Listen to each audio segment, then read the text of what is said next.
శ్రీమాత్రే నమ. జై గురు దత్తాత్రేయ నమ. ఈ వీడియోలో మనం ఫిబ్రవరి 17వ తారీఖున కుంభరాశి యందు ఏర్పడబోతున్న పంచగ్రహ కూటమి, అలాగే ఈ 17వ తారీఖున అమావాస్య ఏర్పడుతుంది. అలాగే ఒక గ్రహణ యోగం ఏర్పడుతుంది అన్నమాట.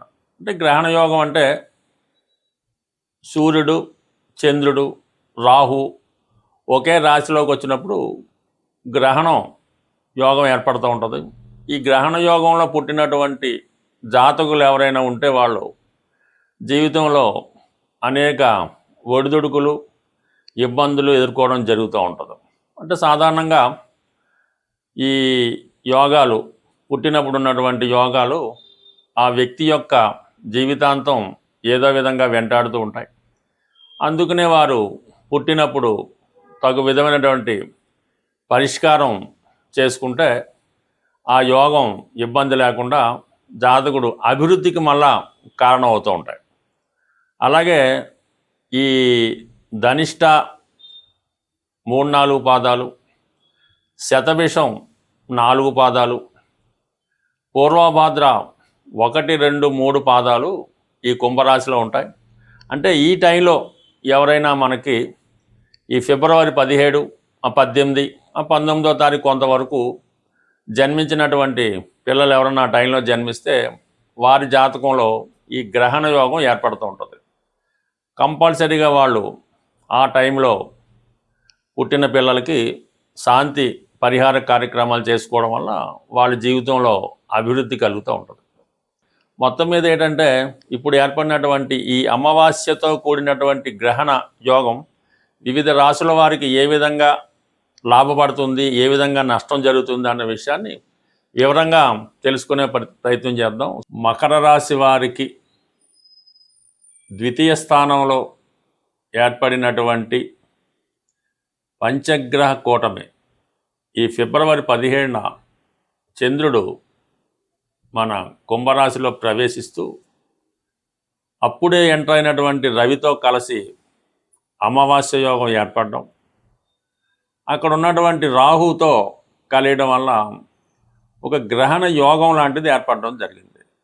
సాధారణంగా ఈ గ్రహణ యోగం ఉండగా ఎవరైనా జన్మిస్తే వారి జీవితంలో చాలా వరకు ఇబ్బందులు ఎదుర్కోవడం జరుగుతూ ఉంటుంది.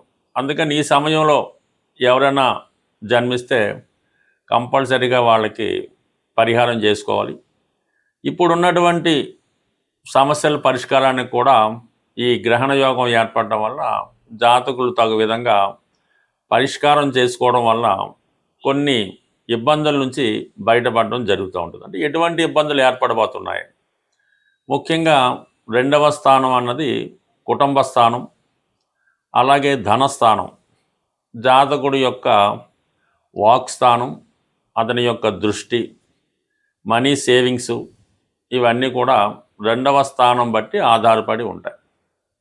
అలాగే మీ కుటుంబానికి వచ్చే అంటే మీ మదర్కి వచ్చినటువంటి ఆదాయం ఇందులో మనకు కనబడుతూ ఉంటుంది. అయితే 2వ స్థానంలో ఈ గ్రహాలు ఏర్పడడం వల్ల ముఖ్యంగా శత్రుగ్రహాలు పరస్పరం రాహు చంద్రుడు, రాహు రవి ఈ విధంగా ఏర్పడడం వల్ల కుటుంబ సభ్యుల మధ్య తీవ్రమైనటువంటి విభేదాలు లాంటివి ఏర్పడడం జరుగుతూ ఉంటుంది.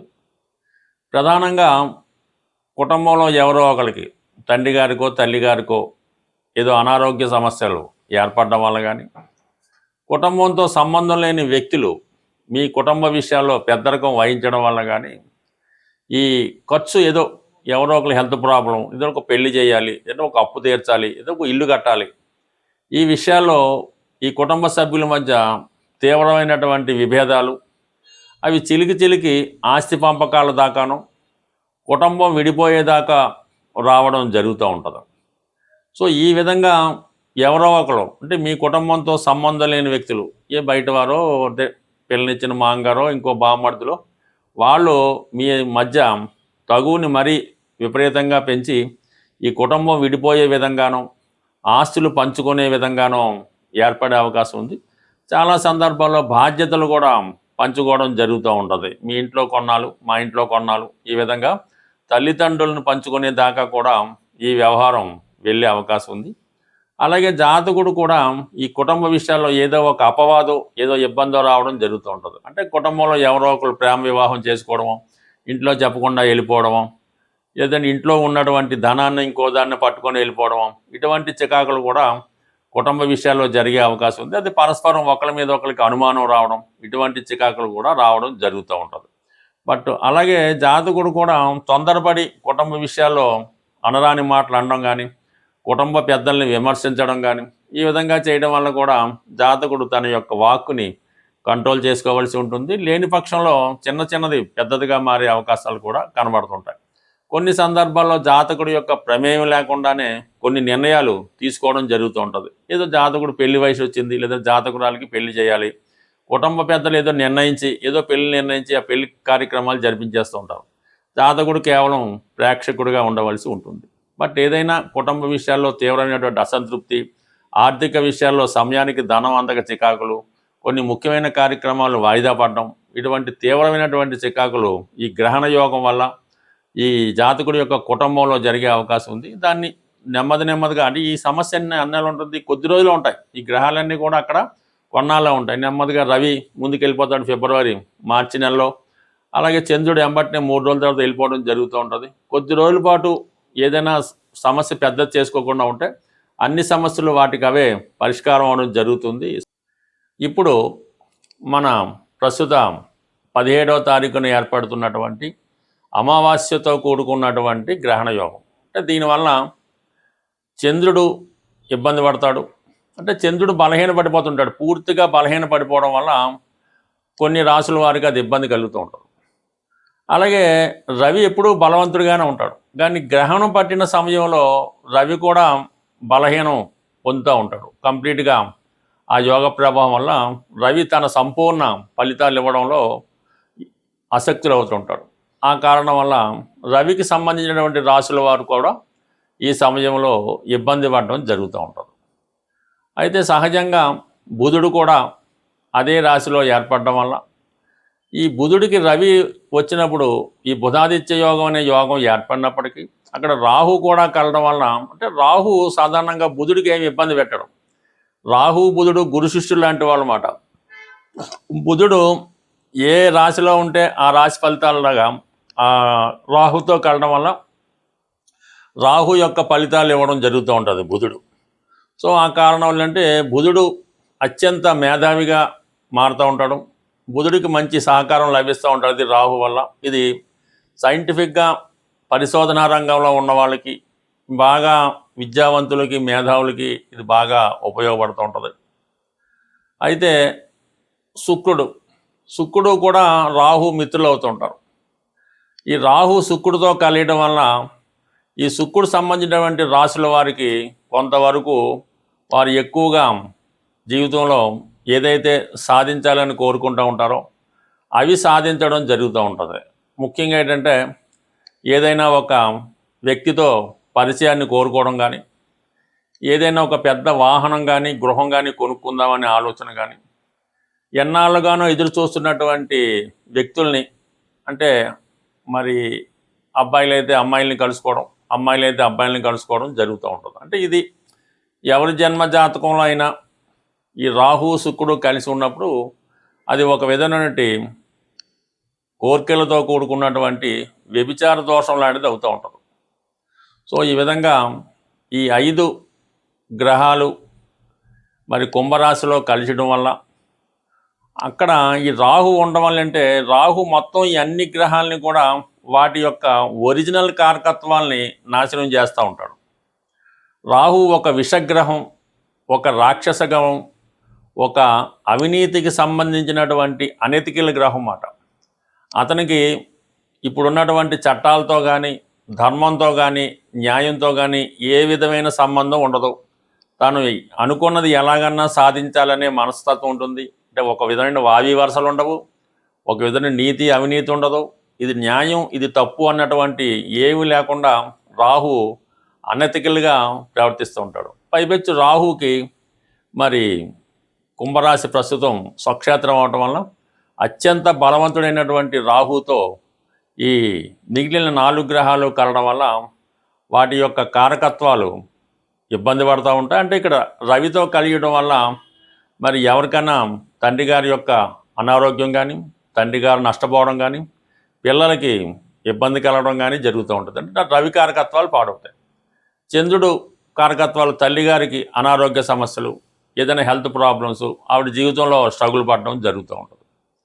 అయితే శుక్రుడు రాహు మిత్రుడు అవడం వలన అప్పటిదాకా చాలా నిజాయితీగా సాంప్రదాయంగా వెళ్తున్నటువంటి వాడు అన్య స్త్రీల మీద వ్యామోహం పెంచుకోవడం, ఇతరుల యొక్క ధనం మీద ఆశ పెంచుకోవడం, ఏదో విధంగా ఎదుటి వారి యొక్క ఆస్తులను కానీ వారి యొక్క స్త్రీలను కానీ అన్యాయంగా దోచుకోవాలనే ప్రయత్నం చేయడం జరుగుతూ ఉంటుంది. చాలా అనెతికల్గా ప్రవర్తిస్తూ ఉంటాడు. చాలా లగ్జరీ లైఫ్ అనిపిస్తూ ఉంటాడు. సో బుధుడు రాహుతో కలియడం వలన పెద్ద పెద్ద వ్యాపార అవకాశాలు, తన దగ్గర ధనం ఉన్నా లేకపోయినా పెద్ద పెద్ద సంస్థలు స్థాపిద్దామని, కోట్లలో రొటేషన్ చేద్దామని ఎదుటి వారికి భ్రమ కల్పించేలాగా తన యొక్క ఐడియాలు ఇవ్వడం జరుగుతూ ఉంటుంది. సైంటిఫిక్గా తాన్ని బాగా ఇంప్రూవ్గా ఊహించుకుంటూ ఉంటాడు. ఏ విధమైనటువంటి బలం లేకపోయినా, ఎంత ధనం లేకపోయినా ఒక గొప్పగా అతను తను ప్రజెంట్ చేసుకోవడం జరుగుతూ ఉంటుంది.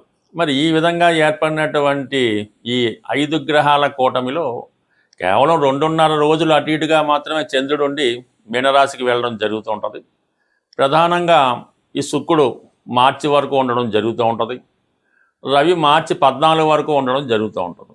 అయితే బుధుడు మాత్రం అదే రాశిలో ఇంచుమించుగా మనకి ఏప్రిల్ నెల వరకు కూడా అందులోనే వక్రించడం ఇవన్నీ జరుగుతాయి. కాబట్టి ఇప్పుడు ఏర్పడినటువంటి అమావాస్య గ్రహణ యోగం, దానికి పరిష్కారం కరెక్ట్గా చేసుకుంటే ప్రతి సమస్య మనకి సులభంగా పరిష్కారం అవడం జరుగుతూ ఉంటుంది. ప్రతి తిథికి ఒక గ్రహం అధిపతిగా ఉండడం జరుగుతూ ఉంటుంది. అమావాస్యకి అధిపతిగా రాహుగ్రహం ఉంటుంది.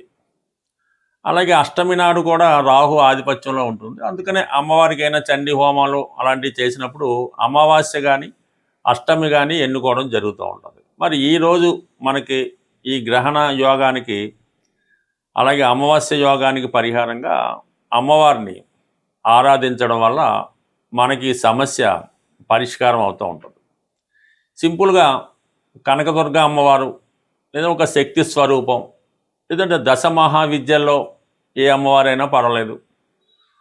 ఈ విధంగా మీకు ఇష్టమైనటువంటి మీ సమీపంలో ఉన్నటువంటి అమ్మవారి ఆలయానికి దర్శించడం, వీలుంటే ఒక నిమ్మకాయల దండ, ఆకుపచ్చ రంగుతో కూడుకున్న నిమ్మకాయల దండ అమ్మవారికి సమర్పించడం, లేదు ఒక 8 నిమ్మకాయలు అమ్మవారికి సమర్పించి తగు విధంగా కుంకుమర్చన ఏదో చేపించి, మీరు ఆ పూజారి గారు మీకు ఒక నిమ్మకాయ ఇస్తే ఒకటి, ఇది 2 ఇస్తే 2 తీసుకొని అది మీ దగ్గర భద్రపరచుకోవాల్సి ఉంటుంది.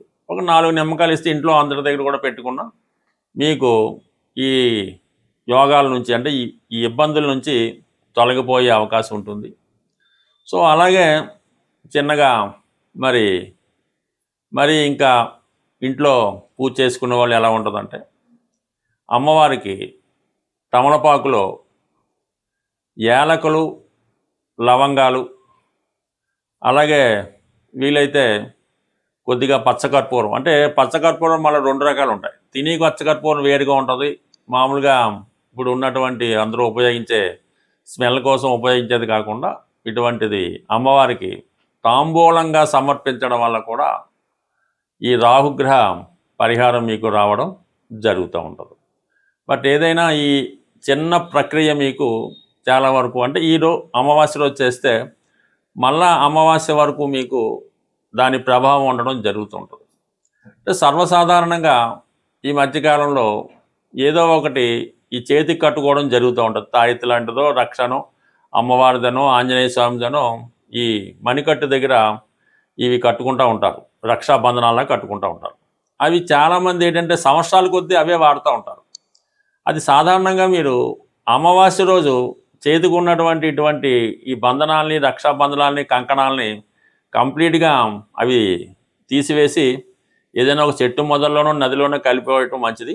మళ్ళీ మీరు కొత్తది అమావాస్య రోజు మళ్ళీ కొత్తగా ధరించడం వల్ల దాని పవర్ మళ్ళీ వచ్చే అమావాస్య దాకా ఉంటుంది. అంతే తప్ప అటువంటి ఈ రక్షాబంధనాల్ని, తాయెత్తుల్ని వాటిని ఇలాగా సంవత్సరాలు బట్టి ఉంచుకోవడం వల్ల కూడా అది ఇబ్బంది కలుగుతూ ఉంటుంది. బట్ ఏదైనా కొన్ని పరిహారాలు చేసుకోవడం వల్ల నమ్మకం బట్టి ఆధారపడి ఉంటుంది కాబట్టి మరి ఇటువంటి ఈ పరిహారం సాధారణంగా చేసుకుంటే మంచిది. సో ఏదైనా మీరు అమ్మని నమ్ముకుంటే అన్నీ ఉన్నట్టని, ఏదైనా ఈ గ్రహణ యోగం నుంచి తొలగాలంటే మీరు గట్టిగా పట్టుకోవడం అమ్మవారి యొక్క పాదాలు, ఆ సమస్య అదే మీకు సాల్వ్ అవుతుంది. స్వస్తి.